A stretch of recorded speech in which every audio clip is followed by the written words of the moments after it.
یہ جو تبلیغ میں نکال کے بار بار کہا جاتا ہے اللہ سے ہوتا ہے غیر اللہ سے نہیں ہوتا, اللہ سے ایک دفعہ کہہ دینا کافی ہے. اور 3 دن جاؤ گے نا تبلیغ میں, جو کام 3 دن ہوگا 40 دن بھی وہی ہوگا, 4 مہینے بھی وہی ہوگا. لوگ کہتے ہیں یار کچھ بھی نہیں سیکھا ہم نے. مجھے کئی لوگ کہتے ہیں 4 مہینے لگا کر آئے ویسے کے ویسے ہی ہیں. میں کہتا ہوں یہ تم نے 4 مہینے مسلسل بولا ہے نا اللہ سے ہوتا ہے, اللہ سے ہوتا ہے, اللہ سے ہوتا ہے, اللہ سے ہوتا ہے, یہ کیا اپنے اندر چینجنگ محسوس نہیں کر رہے؟ کہہ رہے محسوس تو ہو رہی ہے. صحیح ہے نا. اب کچھ بھی کام ہو تو زیادہ پریشانی نہیں ہوتی بھائی, اختیارات کس کے پاس ہیں؟ تو یہی تو ہے.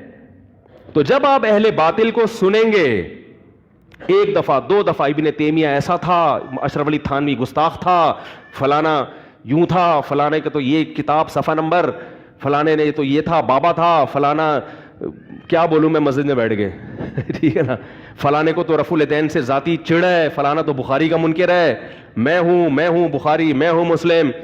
ممکن ہے آپ کو دلائل لگے زبردست ہے, وہ آپ کو اس لیے کہ آپ عالم نہیں ہو. اول تو یہ کہاں سے ثابت ہو گیا کہ جو حدیث بخاری مسلم میں ہوگی وہی ہوگی؟ یہ تو دنیا میں کسی بھی فقیہ کا اصول ہے ہی نہیں. ترمذی کی حدیث کو بعض دفعہ بخاری پہ ترجیح دی جاتی ہے, ابو داؤد کے اصول الگ ہیں. سب سے پہلا اصول یہ کہ جو حدیث کتاب اللہ کے مخالف ہے, چاہے وہ بخاری مسلم ہی کی کیوں نہ ہو. احناف کا اصول ہے, امام حنیفہ کا اپنا اصول ہے کہ وہ کہتے ہیں کتاب اللہ متواتر ہے, کوئی خبر واحد اگر اس کے خلاف جائے گی تو ابو داؤد میں بھی ہوگی تو اس کو لے لیں گے. یہ اصول بھی تو آپ نے فٹ کر دیا کہ بخاری مسلم سب سے پہلے, صحت میں بخاری مسلم سب سے پہلے ہے, قابل عمل ہونے میں جو بھی صحیح حدیث ہے وہ سب کیا ہیں؟ وہ سب قابل عمل ہیں.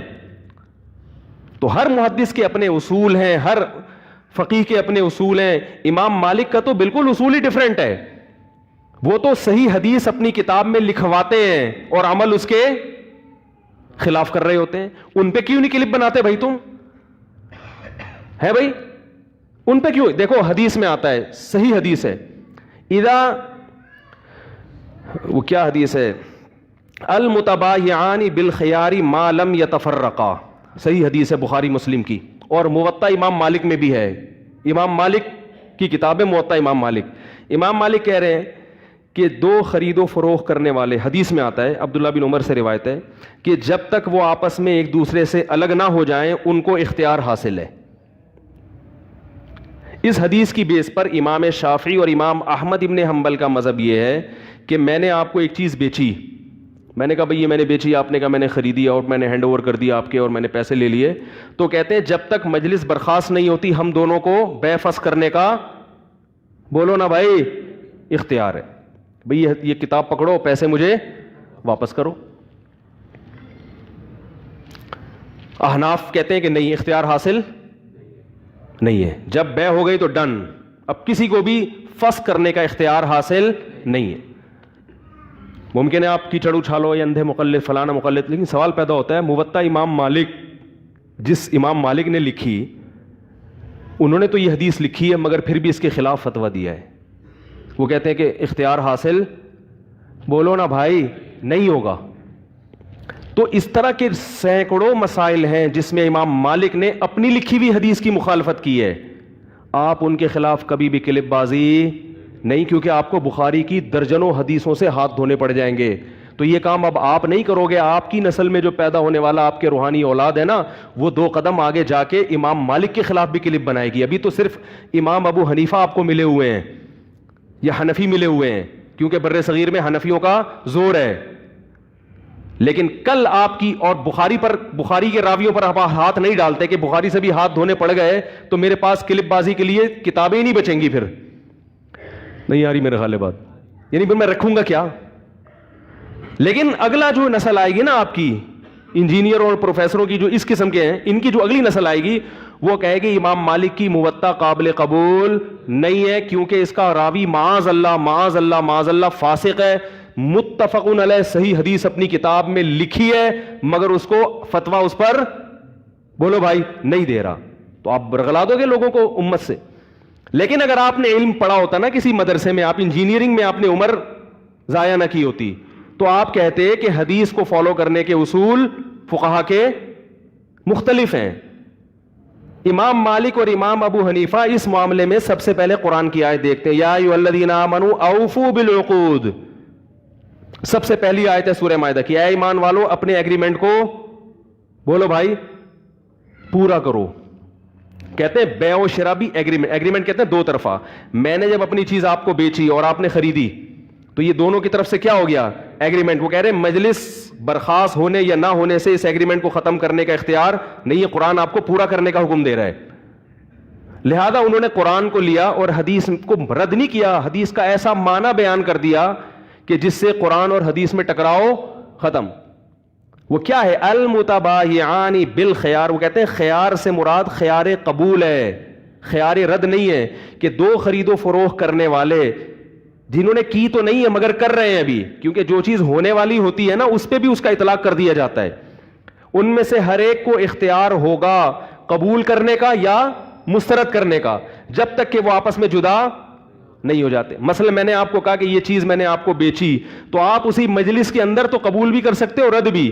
مجلس برخاست ہو گئی تو اب نہ قبول کا اختیار اور نہ جب قبول نہیں ہے تو رد کا ہو ہی نہیں سکتا، وہ دوبارہ سے ایجاب و قبول کرنا پڑے گا.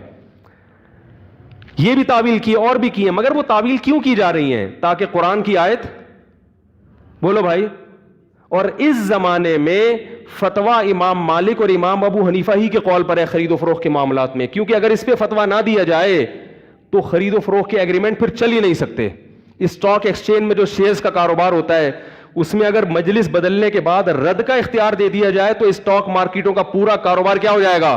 ٹھپ ہو جائے گا، پورا بزنس ٹھپ ہو جائے گا. تو ان کو نہ اصول فقہ پتہ ہیں. رفع الیدین میں چند حدیثیں ہیں ٹھیک ہے، لیکن امام حنیفہ کا حدیث لینے کا انداز وہ الگ ہے. جیسے امام مالک کا انداز ہے کہ بھئی میں اہل مدینہ کے عمل کو دیکھوں گا. یہ جو تراویح پر کہا جاتا ہے امام 8 رکعت تراویح، عجیب بات ہے، امام مالک کی حدیثوں سے آپ استدلال کر رہے ہو کہ 8 رکعت تراویح، لیکن امام مالک خود کس کے قائل ہیں؟ 20 سے زیادہ کے. وہ خود اس حدیث کو نہیں لے رہے جو انہوں نے اپنی کتاب میں لکھی ہے. ان کو پتہ ہے کہ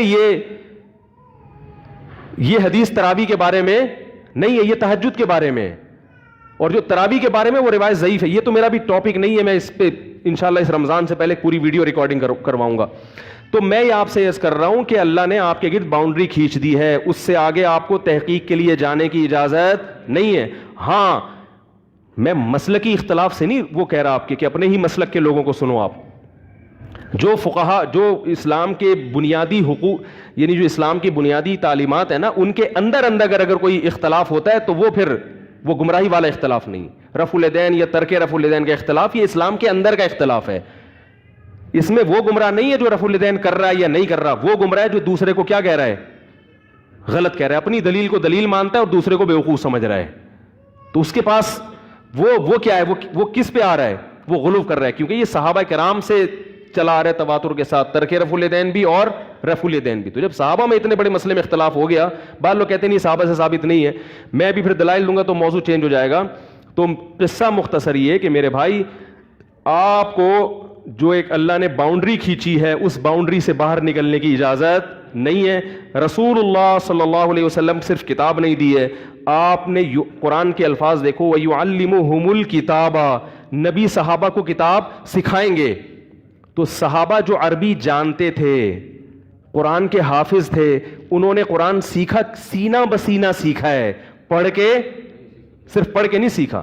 تو اب مجھے بتاؤ صحابہ جن کی لغت میں قرآن نازل ہوا، جن کی لغت میں، وہ نبی سے سیکھے بغیر نہیں سیکھ سکتے، تو کیا تابعین خود سے سیکھ سکتے تھے قرآن پڑھ کے؟